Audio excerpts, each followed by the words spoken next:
This film is about the kit and equipment carried on the march by the Roman legionary soldier. In any age, the kit a soldier has to carry is both his friend and his burden. When you're building an empire, you need to be able to get the troops to its furthest corners in a hurry. That means organization, and it means supplies. There's no doubt about it that the Roman army ate extremely well, and they had a fantastic supply chain. But how were they organized? Well, your basic unit is a contubernium, which is 8 men. But of course, the larger units, the legions, the cohorts, the centuries, they're all really multiples of that contubernium. In fact, this here is a contubernium tent, which sleeps 8 men.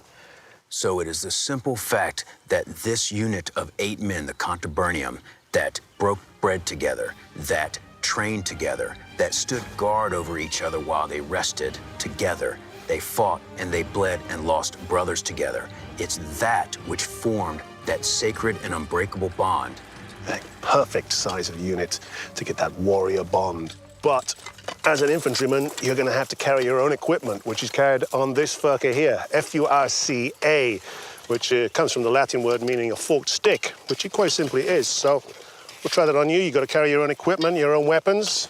Ah, not bad. See what you think.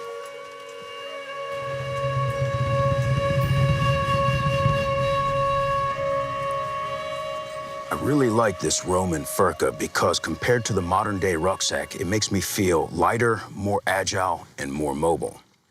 What I also like about it is for the modern day soldier under a heavy rucksack, the only way to take a rest and remain alert is to take a knee, putting the elbow on the knee, and that takes the weight off, reduces the burden, and he can still remain alert. However, for the Roman soldier, the only thing that he needed to do was put the pole in the ground, take a step forward, the weight's off the back, and he can rest and remain alert. And anytime, he's ready to go.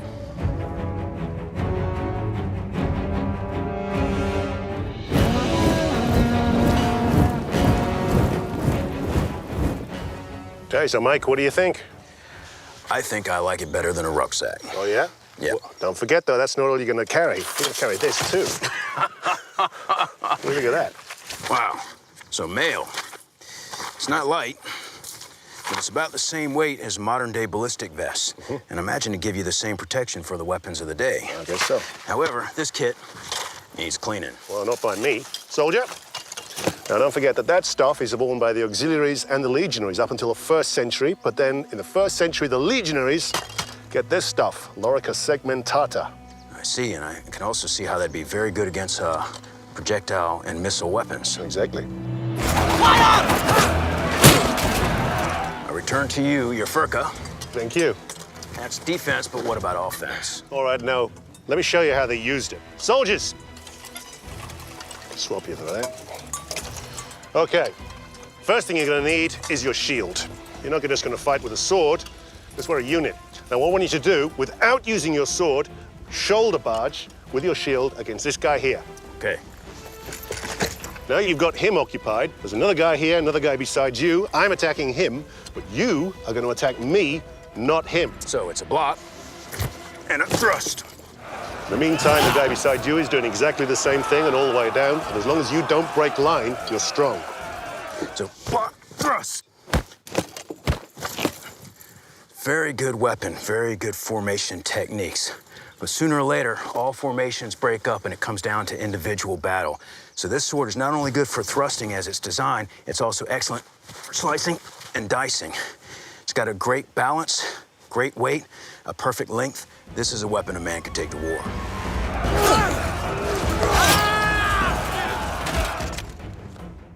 Now, if we're on the march, you're going to need to protect your shield. You're not going to be marching with this one. Unfortunately, if I can have that back, you're going to need this one here, which has got a leather covering on it, soaked in oils or waxes, and that's going to protect the shield from the weather, because otherwise, this is going to warp, and it's no use. Right. Now, notice even though it's leather, it makes it a lot heavier, but it's very important to protect your equipment above all else.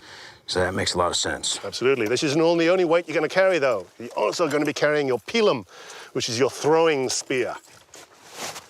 Okay, well, you got rid of one, but I got some bad news for you. You're going to be carrying 2 on the march, I'm afraid. So here's your 2 extra peel 'em, but also we need a furka as well. Turn around for you. Okay, so, yeah. All right. Route march for you. Okay, all right, off we go. Good luck. On the march, the legionary carried his weapons, his essential survival supplies, and his shield, and he marched for 20 miles a day. When you're a soldier, there is no easy day. But when you add in the armor, the weight and feel of this equipment is pretty much the same as the modern-day light infantryman. And this, given the times, was excellent equipment to go to war. So how was that, Mykel? It's good. Yeah, enjoy yourself? I like it. How'd you like to try the Roman military boot? Let's do it. Yeah? Sandals. Caligai.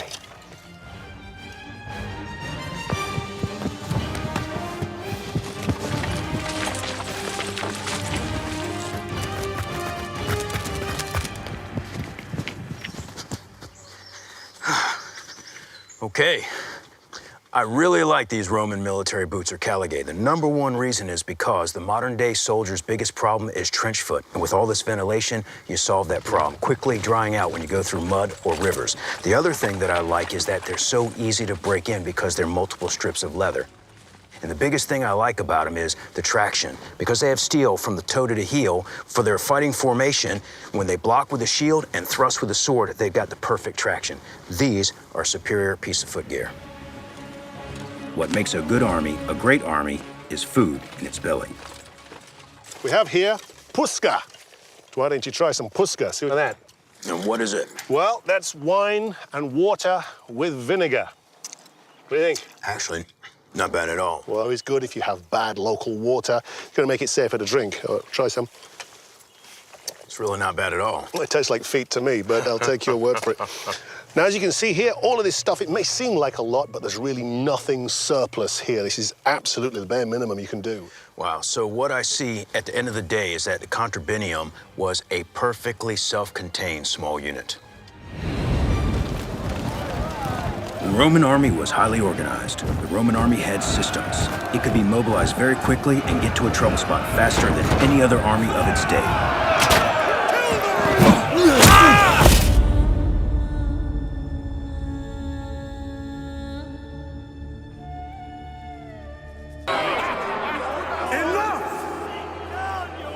Saguntum is lost, and our Western allies have failed us. Where was the last report of his whereabouts? My spies in Iberia tell me his fleet has sailed. We must expect an invasion!